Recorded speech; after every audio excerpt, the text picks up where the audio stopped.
पहला वेद जो हो चुका है उसका नाम था ऋग्वेद। ऋग्वेद जो कि कंप्लीट हो चुका है। दूसरा वेद जो है वो है यजुर्वेद। यजुर्वेद। तीसरे वेद का नाम है सामवेद। सामवेद। चौथे वेद का नाम है अथर्ववेद। अथर्ववेद। ये जो वेदों की सीरीज जो चल रही है इसमें हम वेदों का डिटेल्ड एनालिसिस करवा रहे हैं, जिसमें वो चाहे किसी भी एग्ज़ाम के लिए हो, चाहे डिफेंस हो, एसएससी हो, नेट हो, यूपीएससी प्री हो या पीसीएस प्री का एग्ज़ाम हो, उन सब में इन वेदों से रिलेटेड कुछ क्वेश्चंस पूछे जाते हैं कि उनके ब्राह्मण ग्रंथ क्या हैं, उनके उपनिषद ग्रंथ क्या हैं, उनकी शाखाएँ क्या हैं, या उसमें किन किन चीज़ों का वर्णन मिलता है। तो आज हम वेदों की सीरीज में ये सीरीज कंप्लीट कर चुके हैं। आज ये जो दूसरी सीरीज है इसका नाम है यजुर्वेद। क्या नाम है? यजुर्वेद। यह है यजुर्वेद। यजुर्वेद जो शब्द है ये शब्द दो शब्दों से मिलकर बना हुआ है, एक है यजुर और एक है वेद। ठीक है। यजुर जो है यज का सीधा मतलब होता है गद्य से। यजुर का मतलब है गद्य से। और एक दूसरा अर्थ भी है, यज का मतलब है यज्ञ से। यज्ञ एवं संस्कार। यज्ञ एवं संस्कारों के विधि विधानों का, यज्ञ एवं संस्कारों के विधानों, विधि एवं विधानों का संकलन मिलता है इसमें। किसका संकलन मिलता है? तो एक दूसरा यज्ञ का क्या अर्थ हो गया? एक हो गया गद्य, गद्य परक यानी गद्य एक होता है, यानी ये जो वेद लिखा गया है ये गद्य में लिखा गया है। और दूसरा इसका अर्थ होता है यज्ञ एवं संस्कारों के विधानों का संकलन। किसमें मिलता है? यजुर्वेद में मिलता है। ठीक है। इसलिए इस वेद को, जिसमें यज्ञ, संस्कारों का वर्णन मिलता है, कर्म कांडों का वर्णन मिलता है, कर्म कांड का वर्णन मिलता है, इसलिए इसे कर्म कांडीय वेद भी कहा जाता है। क्या कहा जाता है? कर्म कांडीय वेद भी कहा जाता है। और वेद का अर्थ जैसा कि कल ही बता चुके हैं, वेद का अर्थ होता है जानना। वेद का अर्थ होता है जानना, यानी टू नॉलेज।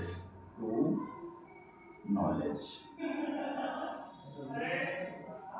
नॉलेज यानी ऐसा वेद जिसमें हमें यज्ञ एवं संस्कारों के विधानों का संकलन मिलता है, या कर्म कांडों के जानने के बारे में वर्णन मिलता है, जानने का वर्णन मिलता है, उसे यजुर्वेद के नाम से जाना जाता है। यह एकमात्र ऐसा वेद है जो गद्य में लिखा गया है। ठीक है। अब बात आती है यजुर्वेद की। तो यजुर्वेद के मुख्यतः दो भाग मिलते हैं। यजुर्वेद के मुख्यतः दो भाग मिलते हैं। एक का नाम है शुक्ल यजुर्वेद, दूसरे का नाम है कृष्ण यजुर्वेद। यानी इसके कितने भाग मिलते हैं? दो भाग मिलते हैं। यानी दो भाग कौन कौन से हो सकते हैं? एक का नाम है कृष्ण यजुर्वेद, कृष्ण यजुर्वेद। दूसरा है शुक्ल यजुर्वेद।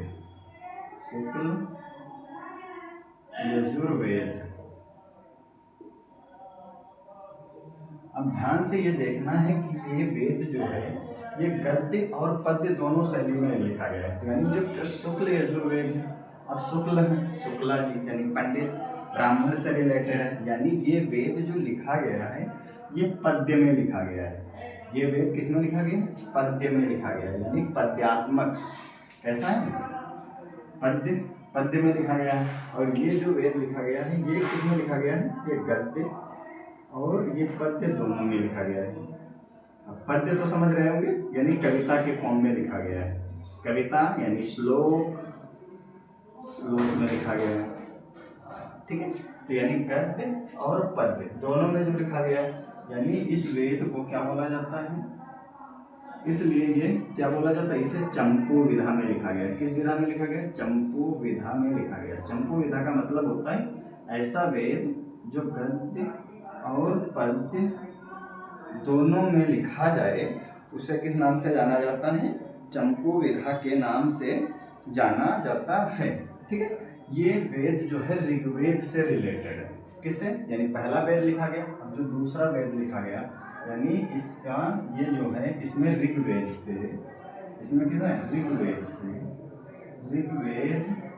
से 663 मंत्र जो हैं ठीक है यथावत लिए गए हैं, यथावत लिए गए हैं, यथावत लिए गए हैं, यथावत लिए गए मतलब इससे ऋग्वेद से रिलेटेड ये मंत्र, ये वेद बना हुआ है, यानी ऋग्वेद से इसमें इतने मंत्र जो हैं लिए गए हैं, यानी इसमें कुछ नए, इसमें इसके कुछ मौलिक श्लोक भी हैं और इसमें कुछ इससे उधार भी लिए गए हैं, यानी इतने हो गए।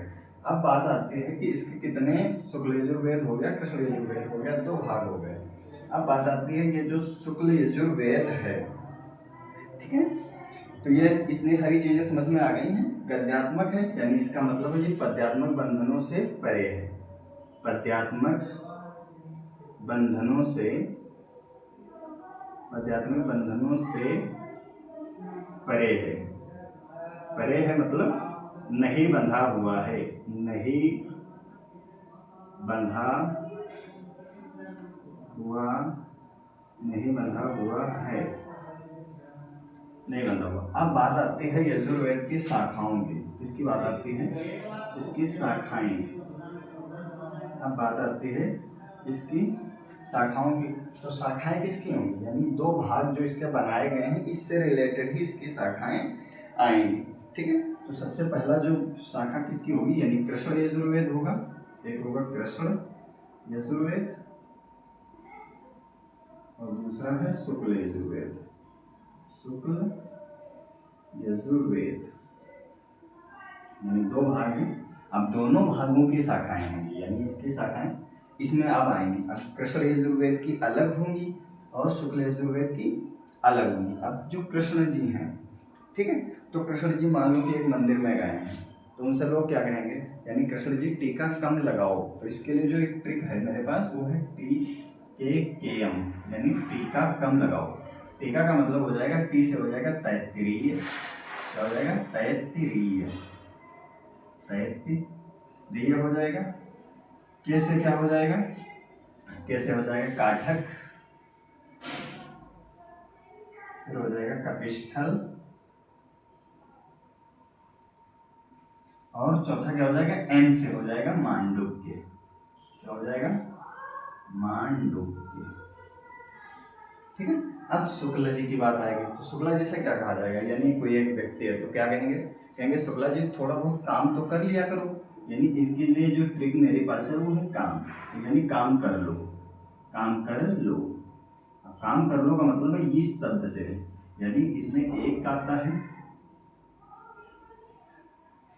क्या आता है कणु आता है, कणु उपनिषद, और दूसरा जो है मध्यम दिन आता है, माध्यम दिन, ये 2 इसके जो हैं, ये 2 इसके शाखाएं आ जाती हैं। शुक्ला जी कुछ काम कर लो, काम का मतलब हो जाए कण्व उपनिषद है और ये माध्यम दिन है, और इसके शाखाओं में कृष्ण यजुर्वेद में टीका कम लगाओ, यानी टी क म, यानी ये चीज समझ में आ गई। तैत्तिरीय काठक कपिस्थल हो जाएगा, और एम से ये स्टोरी गलत हो गया, यहाँ पे मांडुक्य ना होके यहाँ पे होना चाहिए मैत्रायणी, क्या होना चाहिए मैत्रायणी, मैत्रायणी ठीक है, यानी तैत्तिरीय काठक कपिस्थल मैत्रायणी हो जाएगा। शुक्ल यजुर्वेद में शुक्ला जी काम कर लो, कण्व उपनिषद हो जाएगा और एक हो जाएगा माध्यम दिन हो जाएगा ठीक है। अब बात आती है कि इसके ब्राह्मण ग्रंथों की बात आती है, यानी ब्राह्मण ग्रंथ, यानी इसके जो ब्राह्मण ग्रंथ हैं वो क्या होंगे। तो इसके 2 ब्राह्मण ग्रंथ हैं, ब्राह्मण ग्रंथ में क्या आएगा, पहले इसी तरह से इसमें भी आएगा ब्राह्मण ग्रंथ में शुक्ल यजुर्वेद और क्या आएगा कृष्ण यजुर्वेद, क्योंकि इन्हीं के होंगे। तो शुक्ल हो गया, शुक्ल यजुर्वेद, शुक्ल यजुर्वेद हो जाएगा और हो जाएगा कृष्ण यजुर्वेद, कृष्ण यजुर्वेद, कृष्ण यजुर्वेद। अब जो शुक्ला जी हैं तो ये क्या करेंगे, शुक्ला जी हैं यानी ब्राह्मण हैं, पंडित जी हैं, पढ़े लिखे हैं, तो इन्हें शतपथ यानी सभी 100 रास्ते पता हैं, यानी शतपथ ब्राह्मण हो जाएगा, इनका जो ग्रंथ हो जाएगा ये हो जाएगा शतपथ ब्राह्मण। और इसका जो हो जाएगा कृष्ण यजुर्वेद का, इसका हो जाएगा यानी कृष्ण जी को कम पता है यानी तैत्तिरीय, 33 ब्राह्मण। अब बात आती है, शाखाएं हो गई, ब्राह्मण ग्रंथ हो गए, भाग हो गए, इसके बाद आता है इनके उपनिषद कितने हैं। किसकी बात आती है? उपनिषद, यानी ऋग्वेद यजुर्वेद के उपनिषद कितने हैं। उपनिषद के बारे में कल बताए थे। उपनिषद, उपनिषद का मतलब होता है समीप बैठना, समीप बैठना, ये होता है अर्थ। इसका शाब्दिक अर्थ है, क्या है? शाब्दिक अर्थ है समीप बैठना। शाब्दिक अर्थ किसके समीप बैठना? गुरु के समीप बैठना। यानी जब उपनिषद लिखे गए तो एक तो उपनिषद वेदों के सबसे अंतिम पड़ाव में लिखे गए, ठीक है। दूसरी बात यह है कि ये गुरु के समीप बैठकर लिखे गए हैं, इसलिए इसके लिए मेरे पास एक उपनिषद जानने के लिए एक ट्रिक है। अब देखो उपनिषद में सभी लोग पास में बैठ गए हैं, अब गुरु जी बैठे हुए हैं, तो कई लोग आपस में समान तरीके से बैठ गए हैं। तो इसके लिए मेरे पास एक ट्रिक है, कैशम। जानने के लिए का मतलब क्या हो जाएगा? का से क्या हो जाएगा? काठक हो जाएगा, कठोपनिषद हो जाएगा, ठीक है। क्या हो जाएगा? का से हो जाएगा कठोपनिषद, कठोपनिषद हो जाएगा। ई से क्या हो जाएगा? ईशोपनिषद हो जाएगा, ईशोपनिषद, ईशोपनिषद, ईशोपनिषद हो जाएगा, ठीक है। ईशोपनिषद हो जाएगा। तो तीसरा क्या हो जाएगा? श से श्वेताश्वरो, श्वेताश्वरोपनिषद, श्वेताश्वरोपनिषद, श्वेताश्वरोपनिषद हो जाएगा। और जो पांचवा जो हो जाएगा वो हो जाएगा मां से हो जाएगा मांडुक्य। क्या हो जाएगा? पांच से क्या हो जाएगा? मानव मांडुक्य ना हो गया, गलत हो गया। पांचवा क्या हो जाएगा? चौथा मैत्रायणी हो जाएगा। क्या हो जाएगा? मैत्रायणी। ये इतने उपनिषद हो जाएंगे। तो अब ये चीज समझ में आ गई होगी कि क्या होता है। यानी यजुर्वेद कितने शब्दों से बना है मिलकर? दो शब्दों से मिलकर बना है, यजु और वेद। तो यजु का मतलब है, एक है गद्य पर, दूसरा होता है यज्ञ एवं संस्कार के विधानों का संकलन, यानी जिसमें कर्म कांड मिले, यज्ञ पूजा पद्धति संस्कारों का वर्णन किया जाए, उससे क्या बोलेंगे? उसे बोलेंगे यजु। यानी इसमें कर्म कांड मिलते हैं, तो इसलिए इसे कर्म कांडीय वेद के नाम से भी जाना जाता है। वेद का मतलब होता है जानना, यानी ऐसे वेद जिनके बारे में किसके बारे में जानने को मिले? यज्ञ संस्कार वेद विधान कर्म कांडों के बारे में जानकारी मिलती है, उसे यजुर्वेद के नाम से जाना जाता है। यजुर्वेद के मुख्यतः दो भाग होते हैं, कृष्ण यजुर्वेद और दूसरा है शुक्ल यजुर्वेद। शुक्ल यजुर्वेद है जो ये केवल किस में लिखा गया? ये केवल पद्य में लिखा गया। किस में लिखा गया? ये केवल पद्य में लिखा गया। कृष्ण यजुर्वेद जो है ये गद्य और पद्य दोनों में लिखा गया है। यानी इसलिए इसे बोला जाता है ऐसा कौन सा वेद है जो गद्य में लिखा गया है। यानी जो दूसरा वेद है यजुर्वेद, वो किस में लिखा गया है? गद्य और पद्य दोनों में लिखा गया है, गद्य में लिखा गया, ठीक है। और जो गद्य और पद्य दोनों ही शैली में लिखा जाता है उसे चंपू विधा के नाम से जाना जाता है, ठीक है। तीसरी बात आती है कि इसकी कितनी शाखाएं हैं यजुर्वेद की। तो यजुर्वेद की कितने पार्टों में बटा? 2 पार्टों में बटा हुआ है। तो जो 2 पार्टों में बटा हुआ है तो इन लोगों की क्या है? इन लोगों की शाखाएं, यानी कृष्ण यजुर्वेद की। अब कृष्ण जी हैं, अब वो मंदिर में गए हुए हैं, तो उनसे क्या बोला गया? टीका कम लगाओ। टीका कम का मतलब हो जाएगा टी से हो जाएगा तैत्तिरीय, के से हो जाएगा काठक, के से कपिष्ठल, एम से हो जाएगा मैत्रायणी।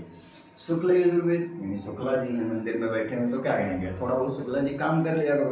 काम का मतलब हो जाएगा कांड हो जाएगा एक, और दूसरा हो जाएगा माध्यान्ह, ये हो जाएंगे इसके शाखाएं। अब बात आती है कि ब्राह्मण ग्रंथ, प्रत्येक वेद के क्या होती हैं? शाखाएं होती हैं, भाग होते हैं, ब्राह्मण ग्रंथ होते हैं, उपनिषद होते हैं। इसी तरह से इसके भी ब्राह्मण ग्रंथ हैं। ब्राह्मण ग्रंथ किसके होंगे? यानी ये 2 पार्ट बने हुए हैं। तो ये शुक्ल यजुर्वेद शुक्ला जी हैं, हमने 100 रास्ते पता है। सद का मतलब हो जाएगा 100 रास्ते पता है हमें किसी भी चीज़ के। कृष्ण जी हैं यानी एक यंग छोटे लड़के क्या समझते क्या बोलेंगे? उनको कम रास्ते पता है, तो कृष्ण यजुर्वेद तैत्तिरीय, यानी इससे पता लगाया जा सकता है किसका है। चौथी बात आती है उपनिषद के ग्रंथ। उपनिषद का शाब्दिक अर्थ होता है समीप बैठना। ये अभी उपनिषद का शाब्दिक अर्थ PET 2025 में पूछा भी गया है, ठीक है। तो इसका अर्थ होता है गुरु के समीप बैठना। समीप बैठना किसके? गुरु के। गुरु के समीप बैठना। तो इसका कहना हो जाए कैशम। कैशम का मतलब होता है जब कोई समीप बैठ रहा है तो उसे कई लोग समान रूप से बैठे हैं। तो का से कठोपनिषद, ईश से ईशोपनिषद हो जाएगा, स से हो जाएगा श्वेताश्वरोपनिषद और मैत्रेयी हो जाएगा। ठीक है, अब ये वेद समझ में आ गया होगा। अब दूसरे वेद की बात आती है तो इसे मिटाना पड़ेगा। ठीक है, दूसरे वेद की शुरुआत करते हैं।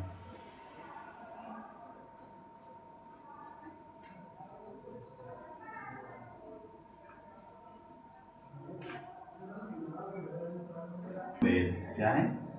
साम वेद।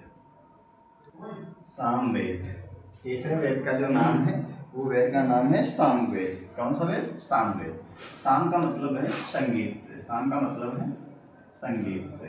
किससे? संगीत से। संगीत, संगीत का मतलब गान। गान मतलब जो गाया जाए। तो गान हो गया साम वेद, यानी जिसमें